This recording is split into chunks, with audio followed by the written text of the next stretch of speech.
بسم الله الرحمن الرحيم إن الحمد لله نحمده ونستعينه ونستغفره ونعوذ بالله من شرور أنفسنا ومن سيئات أعمالنا من يهده الله فلا مضل له ومن يضلله فلا هادي له ونشهد أن لا إله إلا الله وحده لا شريك له ونشهد أن محمدا عبده ورسوله أما بعد السلام عليكم ورحمة الله تعالى وبركاته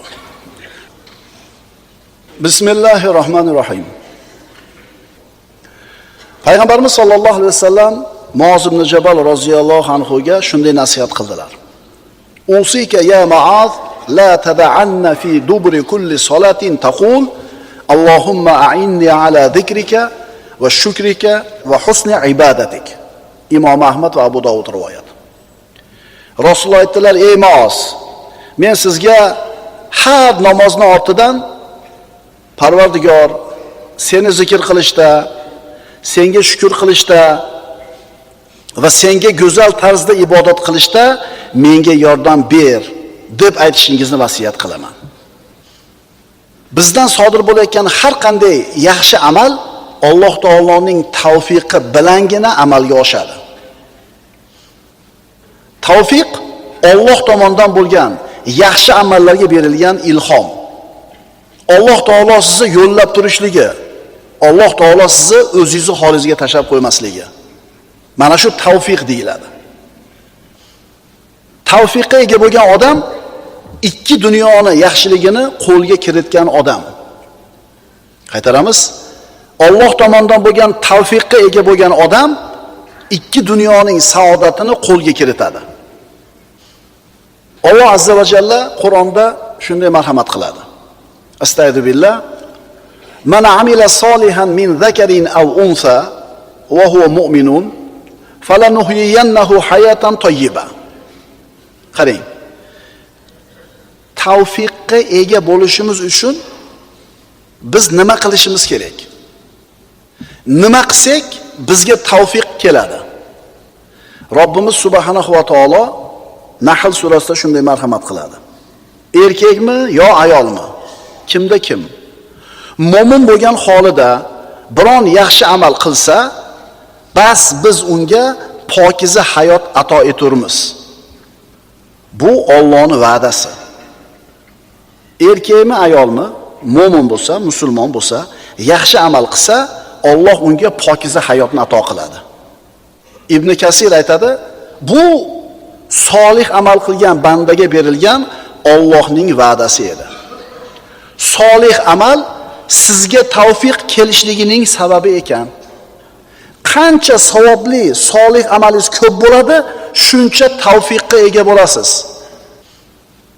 Solih amal nima? Solih amalda nimani aytamiz? Qalbida Alloh va uni payg'ambariga iymoni bor bo'lgan erkakni, ayolni ixlos bilan kitob-u sunnatga muvofiq suratga qilgan amali solih amal deyiladi. Sizni ko'zingizga ko'ringan, yaxshi bo'lib ko'ringan amalni hammasi solih amal deyilavermaydi. U amal solih bo'lish uchun kitob-u sunnatga muvofiq bo'lish kerak. Ixlos bilan qilingan bo'lish kerak. Mana shunda solih amal deyiladi. Mana shunday solih amal qilgan bandani bu dunyoda hayoti osuda, pokiza bo'ladi. Qaytaraman. Mana shunday solih amalni qilgan bandaning mana shu dunyodagi hayoti pokiza, osuda bo'ladi. Oxiratda bo'lsa, bunaqa amal qilgan odamga dunyoda qilib o'tgan amallarini eng yaxshilari uchun mukofot beriladi. Yuribmiz ko'cha-ko'yda. Nima deb? Bola chaqa tirikchilik deb. Nima uchun tirikchilik, bola chaqa deb yuribmiz? Hayotimiz osuda bo'lishi uchun. Va o'ylayapmizki, chaqamiz ko'p bo'lsa, hayotimiz zo'r bo'ladi. To'g'rimi? Pulimiz ko'p bo'lsa, hayotimiz zo'r bo'ladi. Oyatda aytayapti, boymi, kambag'almi muhim emas ekan. Mo'min bo'lgan holda solih amalni ko'p qilsa, Alloh shu odamning hayotini pokiza qilar ekan. Boy qilib qo'ymas ekan. Millioner qilib qo'ymas ekan. Albatta mansabga o'tkazib qo'ymas ekan. qanaqa hayot bo'lganda ham, rizqi qanaqa bo'lishidan qat'iy nazar hayoti pokiza bo'lar ekan. Pokiza hayot qana bo'ladi? Osuda, osoyishta, xotirjam, qo'rquvsiz, qayg'u-xavotirsiz, g'am tashvishsiz hayot. Shunaqa hayot kerakmi? Solih amalni ko'proq qilaylik. Pokiza hayot degan so'zni Abdulloh ibn Abbos halol pokiza rizq deb tafsir qiladi. Ali roziyallohu anhu pokiza hayotni qanoat deb tafsir qiladi. Talha ibn Ubaydulloh radhiyallohu anhu pokiza hayotni baxt, saodat deb tafsir qiladi. Imom Zahhok pokiza hayotni halol rizq va dunyodagi ibodat deb tafsir qiladi. Mana shularda hammasi pokiza hayot bo'ladi. Kimga berilar ekan bu? Solih, savobli amallarni ko'p qilgan odamga. Tavfiq Alloh taoloning fazli. Tavfiq Alloh taoloning marhamati. Nima degani? Haq bor, fazl bor. Haq siz ishlab olishga haqqingiz bo'lgan narsa. Tomini yopib berdingiz 10 ming so'mga. 10 ming so'mni olishingiz sizning haqqingiz.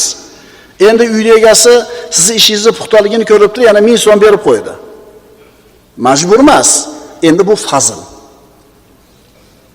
Ana shu solih amalni qilib Allohdan tavfiq umid qiluvdik, Alloh taolo shunday berib qo'ydi, fazl ko'rsatdi. Ma, senga deb. Vaholanki loyiq emas edi unga. Demak, tavfiq Alloh taoloning marhamati ekan va fazli ekan. Bizni bu yerga qilayotgan solih, savobli amallarimiz tavfiqni kelishiga sabab xolos. Agar Alloh xohlamasa, fazl ko'rsatishni xohlamasa, solih amal qilganingizdan keyin ham bermay qo'yadi u tavfiqni. Fa'alul lima yurid. Robbimiz o'zini xohlaganini qiladigan zot. La muaqqiba li hukmihi. Hech kim Alloh taoloni hisob kitob qila olmaydi. Nimaga bermading deya olmaydi. Sizni qilayotgan savobli solih amalingiz tavfiqning kelishiga sabab, lekin beradigan Alloh. U sababni qilsangiz ham bermay qo'yishi mumkin. Chunki tavfiq Allohning nimasi ekan? Fazli ekan. Shuning uchun men manaqa ish qilib qo'ydim, manaqa ish qilib qo'ydim. Endi albatta tavfiq keladi deb baho bermang o'zingizga. Men masjid qurib qo'yganman. Men birovning haqqini yemaganman. Halol pul bilan bolalarim boqqanman. Endi bolalarim aniq zo'r bo'ladi demang. Chunki bu siz qilgan savobli amallaringiz, solih amallaringiz sabab xolos. Tavfiqni haqqi emas. Men mashincha savob ish qilib qo'yganman, meni hayotim zo'r bo'ladi deb katta gapirmang. Chunki savobli amallaringiz bor yo'g'i tavfiqning sababi. Alloh xolasa sababni qilsangiz ham bermay qo'yadi. Banda Allohni rozi qiladigan amallarga qanchalar shoshilar ekan, uni ustiga Allohning rahmati shunga yarasha kelaveradi. Dinga bo'lgan fidokorligimizga yarasha Alloh taoloning rahmatiga erishamiz ikki dunyoda. Qaytaraman. Allohning diniga bo'lgan fidokorligimizga yarasha Alloh taoloning rahmatiga erishamiz ikkala dunyoda ham. Din peshin paytida namoz o'qib qo'yish, Ramazon kelganda roza tutib qo'yish la bo'lsa, boshqa payt bilgan ishingizni qilib yurgan bo'lsangiz, demak dinga fidokorligingiz yo'q ekan. Din faqat Ramazonda roza tutib qo'yish, Qurbon hayit kelganda hayit qurbonlik so'yib qo'yish, namoz vaqti bo'lganda namoz o'qib qo'yishlar emas. Hayotingizni boshidan oxirigacha din idora qilish kerak. Shunda Allohning tavfiqi keladi.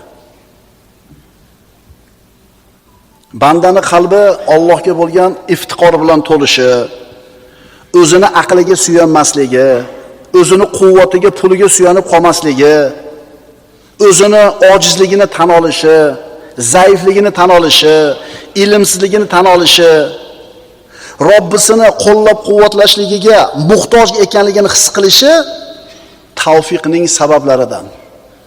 Pulingizga ishonmaysiz, ilmingizga ishonmaysiz, aqlingizga ishonmaysiz, zaifligingizni tan olasiz, Parvardigor seni qo'llashingga muhtojman deb turasiz.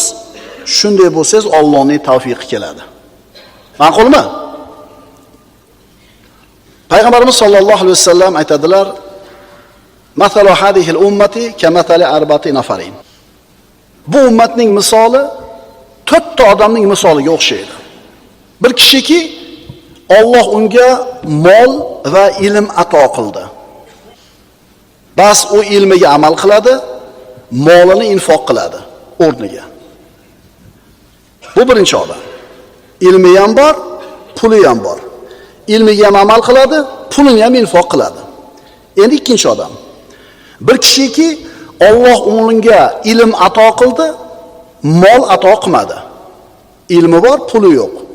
Endi shu ikkinchi odam aytadiki, agar menda ham ana va birinchi odamga o'xshab turib pulim bo'lganida, men ham pulimni savobli o'rinlarga sarf qilar edim. Rasululloh aytadilar: "Fahuma fil ajri sawa." Ikkalasi savobda teng. Birinchi odamda puli ham bor, ilmi ham bor. Ikkinchi odamda puli yo'q, ilmi bor. Birinchi odam ilmiga amal qilyapti, pulini sarflayapti o'rniga. Ikkinchi odamda puli yo'q. Agar bo'lsa men ham sarflardim desa, puli yo'q bo'lsa ham, sarflamagan bo'lsa ham, niyat qilgani uchun sarflagandaqa savobni oladi. Yana payg'ambarimiz aytadilar: "Va rajulun atahu Allohu malan va lam yu'tihi ilman." Endi uchinchi odam. Bir kishiki Alloh unga mol ato qildi, ilm ato qilmadi. U molini noto'g'ri ishlatadi va uni nohaq o'ringa sarf qiladi. Ilmi yo'q, puli bor. Pulini gunohga sarflaydi. Endi to'rtinchi odam. Bir kishiki Alloh unga ilm ham, mol ham ato qilmadi. Endi u aytadiki, agar menda ham mana bu uchinchi odamga o'xshagan narsa pul bo'lganida, men ham o'qigandek qilar edim. Uchinchi odam qanaqa odam edi? Puli bor, ilmi yo'q, pulini haromga sarflayapti. Endi to'rtinchi odam, ana shu pulim bo'lganda men ham shunaqalarga sarflardim desa, payg'ambarimiz aytibdilar: "Fahuma fil wizri sawa." Endi bu ikkalasi gunohda teng bo'ladi. Ya'ni bandani himmati, niyatiga yarasha tavfiq keladi. Bandani maqsadi va harakatiga yarasha Allohning qo'llovi keladi. Qarang, ilmi bor, puli yo'q. Ilmi bor, puli yo'q. Meni ham pulim bo'lsa sarflardim dedi, savobni teng olyapti. Ilmi ham, puli ham yo'q odam, pulim bo'lsa gunoh qilardim desa, gunohda teng